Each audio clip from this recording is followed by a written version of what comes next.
पाकिस्तान सजो है गुलशन आए सहाबा जो इन लेन का पोजा कमा लेन चवा ता एतरी सुभाला चे जो पूरो नौशर फिरोस्तान दी सुभाला बोदे चवा इंशाल्लाह मुल्क त पाकिस्तान सजो है गुलशन आए सहाबा जो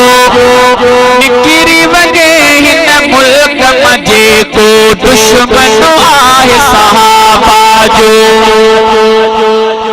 निकिरी वगे हिन मुल्क मजे को दुश्मन आए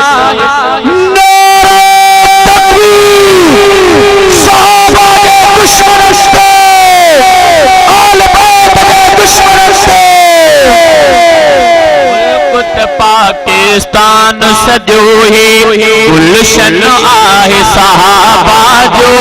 निकिरी वञे हिन मुल्क मजे को दुश्मन आहे सहाबा जो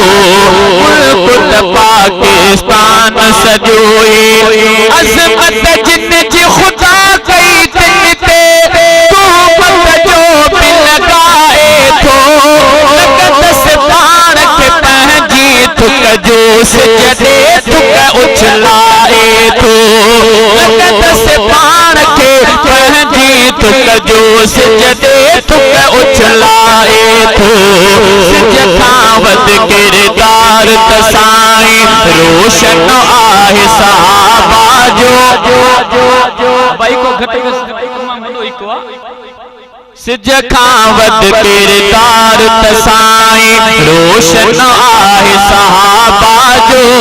निकिरी वञे हिन मुल्क मजे को दुश्मन आहे सहाबा जो मुल्क त पाकिस्तान सजो है कलमे तैयब जो बणजे को उम्मत ले आछाम छपर सो कीअं हिन जे छाम में वेहे जंहिंजे सीने में अकुफर छो त अता इस्लाम जे वण जो पन पन आहे सहाबा जो निकिरी वञे हिन मुल्क मजे को दुश्मन आहे सहाबा जो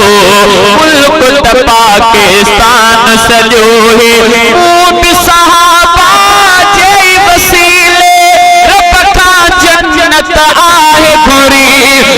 जन्नत में पहुंचण ले हसने अग में शहादत आहे घुरी